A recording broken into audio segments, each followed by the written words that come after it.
పూత పింగాణిలో మల్లెపూల మాగాణిలో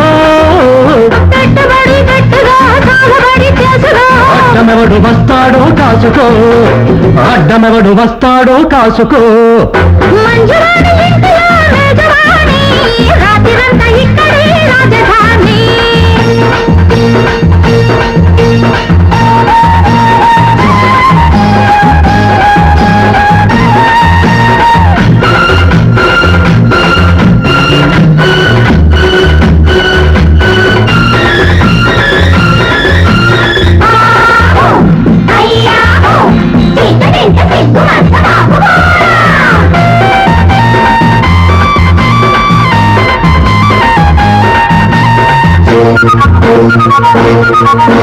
ఆ బంక ఒక సోకు ఈ బంక నా జోకు చూశానులే ఆ పక్క రాబోకు కైపెక్కి పోమాకు వస్తానులే తీపి సొగసుల తిరణాలో సండే వేళకు శరణాలో గుండె పిండేసుకో గుట్టు ఆరేసుకో గీడ తోడేసుకో వగ్గమెప్పుడంటావో తెలుసుకో వగ్గమెప్పుడంటావో తెలుసుకో మంజువాణి ఇంటిలో మేజవాణి రాత్రిరంతా ఇక్కడే రాజధాని మంజువాణి ఇంటిలో మేజవాణి రాత్రిరంతా ఇక్కడే రాజధాని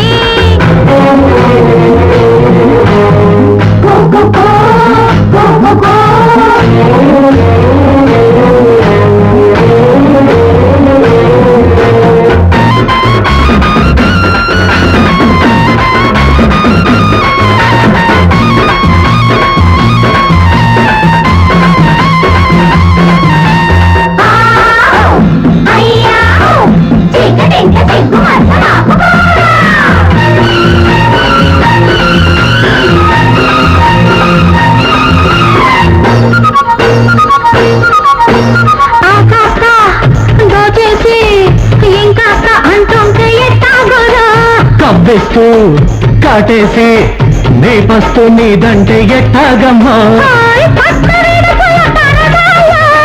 చేతి ఒడుపుల సరదాలో ఎన్ని పక్కలు దాటాలో చూపు మాటెందుకో వల్ల వేడెందుకో నువ్వు నాకెందుకో దగ్గరెందుకవ్వాలో తెలుసుకో దగ్గరెందుకవ్వాలో తెలుసుకో మంజువాణి ఇంటిలో మేజవాణి రాత్రిరంతా ఇక్కడే రాజధాని మంజువాణి ఇంటిలో మేజవాణి రాత్రిరంతా ఇక్కడే రాజధాని చిల్లకూత పింగాణిలో మల్లెపూల మాగాణిలో పిల్లకూత పింగాణిలో మల్లెపూల మాగాణిలో పెట్టుబడి పెట్టుగా చాలబడి చేసుకో అడ్డమెవడు వస్తాడో కాసుకో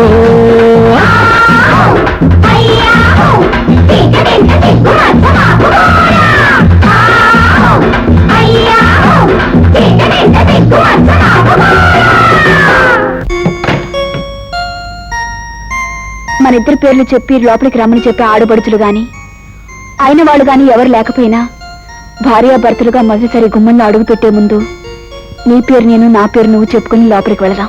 లత అమ్మయ్యా, నా పేరు నువ్వు చెప్పేశావు, ఇక నీ పేరే నేను చెప్పాలి. రాజు రావడదా? లత, నేను నిన్ను ఇక్కడికి తీసుకొచ్చింది ఆ పెళ్లి నుంచి, ఆ మనుషుల నుంచి నిన్ను రక్షించాలనే గాని. కావచ్చు, కానీ నీతో వచ్చేసింది పుట్టింటి నుంచి అత్తవారింటికి అడుగు పెడుతున్నానన్న ఆనందంతోనే. మన ఆనందం కంటే ముందు చనిపోయిన నా చెల్లెల గురించి, ఉరిశిక్ష పడవలసిన నాకు ప్రాణదానం చేసిన జస్టిస్ యశోధరాదేవి గురించి ఒక్కసారి ఆలోచించు. నేను ఆవిడకి మాటిచ్చాను, ఇప్పుడు పగ తీర్చుకోవటమే నా అధ్యయనం. నీ ఆవేశాన్ని చల్లార్చి నీకు మంచి చెప్పాల్సిన న్యాయమూర్తి తానే అన్యాయం చేయమని నిన్ను రెచ్చగొట్టిందనమాట. అసలు ఆవిడ న్యాయమూర్తేనా? ఆవిడ ఇవ్వలేని తీర్పునే నన్ను ఇవ్వమని కోరింది. యశోధరాదేవి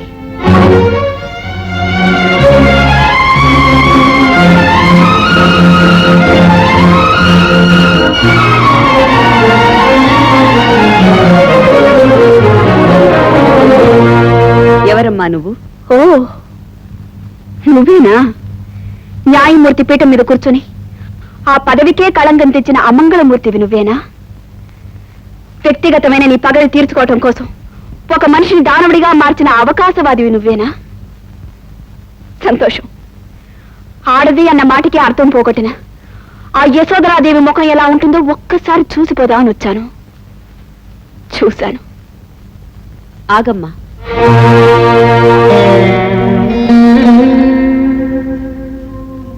అర్థం లేని నిందను నా నెత్తిన వేసి వచ్చిన దారినే తిరిగి వెళ్ళిపోతున్నావు. ఇది మర్యాదైన పనేనా? అన్యాయానికి కొమ్ము కాసిన మీరు వివరించి చెప్పినా అందులో న్యాయం ఉండదు. అందుకే వెళ్ళిపోతున్నాను.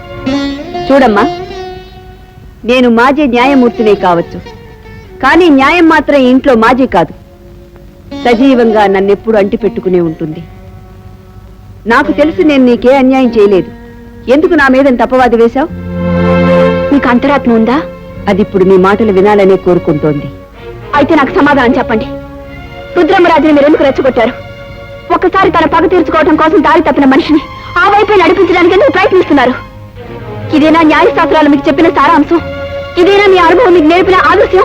ఇంత ఆవేశపడుతున్నావు? అతను నీకేమవుతాడమ్మా? మా సంబంధాన్ని బట్టి మీ సమాధానం ఉండేటైతే రుద్రమ్మరాజు నా కాబోయే భర్త. చూడమ్మా, భగవద్గీతను పసివాడి చేతికిస్తే బొమ్మలు లేని పుస్తకమని పక్కన పెట్టేస్తాడు. అదే పెద్దవాడి చేతికిస్తే పవిత్ర గంధమని కళ్ళకద్దుకుంటాడు. ఆ భగవద్గీత నీకిస్తే నువ్వేం చేస్తావు? చెప్పమ్మా. అందులో చెప్పబడిన ధర్మ సూక్ష్మం గురించి తెలుసుకోవాలని తాపత్రయపడతావా? ఆ ఉద్దేశమే నీకుంటే ఆడది అన్న మాటకే అర్థం పోగొట్టిన ఈ ఆడదాని గుండె లోతులకు వెళ్లి చూడమ్మా. నేనెందుకు ఈ పని చేస్తున్నానో నీకే అర్థమవుతుంది. మీ గుండె లోతులకు వెళితే ఏముంటుంది? పగేగా. కానీ నా గుండె నిండా ఉన్నది ప్రేమ. పగ ప్రేమ ఎప్పుడు సమాంతర రేఖల యశోధరాదేవి. మీ మార్గంలో మీరు అతన్ని దానముని చేశారు. నా మార్గానికి అతన్ని మళ్లించుకుంటాను. ప్రేమే గెలుస్తుందని నిరూపించుకుంటాను.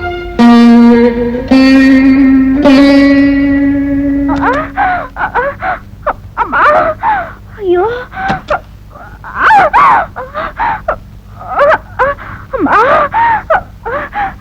మొగుడు సంతకం కావాలంట. పెట్టావా? అమ్మో, నీ సంతకం పెడితే మనకు వచ్చే లారీ దక్కదు. ఇంతకీ మీరు ఆమెకు మొగుడా కాదా? ఆవిడికి మొగుడిని నేను. అయితే ఈ కాగితాలు మీరు సంతకం చేయండి. ఎందుకు? ఆపరేషన్ చేయాలి, లేకపోతే ప్రమాదం. అమ్మో, అయితే తొందరగా చేసేయండి. తల్లిపోయినా పర్లేదు కానీ బిడ్డ మాత్రం బతకాలి. అయితే సంతకం చేయండి. ఇదిగో ఈ కాగితం మీద కూడా సంతకం పెట్టు. దీని మీద ఎందుకు? ఆ కాగితం ఏమో ఆపరేషన్ చేయడానికి, ఈ కాగితం ఏమో తల్లిపోయినా పర్వాలేదు బిడ్డ మాత్రం దక్కాలి అంటాను. అలాగా? మరి నేను బిడ్డ తండ్రి నేర్పించుకోవాలి కదా. పెట్టు. ఏం చచ్చిపోడు? నీకు శుభార్త నాన్న. ఏమిటి లత మనసు మార్చుకుని గిన్నె చేసుకోవడం? కాదు నాన్న, నువ్వు తాత కాకపోతే చచ్చిపోడు తాతనే. అమ్మ చచ్చిపోడు, ఎంత చల్లడి మాట చెప్పావురా. నాకు టాటా కంపెనీ ఓనర్ అయిన తాళలంగా ఉంది. అమ్మాయి లోకేశ్వరి. పిలిచారా మావయ్య? ఈ అవమా లోకేశ్వరి, నువ్వింత దారుణం చేస్తావా?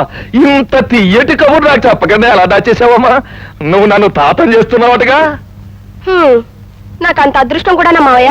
తాత అవుతుంది ఇక్కడ కాదు నాన్న. అడ్డ రోడ్డు చిలక నా ద్వారా నీళ్లు పోసుకుంది. ఈ రోజు ప్రభుత్వ ఆసుపత్రిలో 12 బిడ్డలు కూడా కంటోంది. అమ్మ సత్తిపండు రే, ఇన్నాళ్ళకి నన్ను బెంజిలారి బ్యాక్టీరియా కింద తొక్కించేసావు కదరా. మావయ్య చూసావా, నా కాపురంలో కంకర వెళ్ళిపోతాడు ఈయన. నేను చచ్చిపోతాను. అమ్మా, నువ్వు చచ్చకూడదమ్మా. ఇప్పటికే మా కుటుంబ గౌరవం సగం బిక్క చచ్చిపోయింది. ఎరా సత్తిపండు, నువ్వు అమ్మ లోపలికి నేను మారుతాను. ఎరా ఇంత చండాల పని చేసేసి ఇప్పుడా చెప్పడం?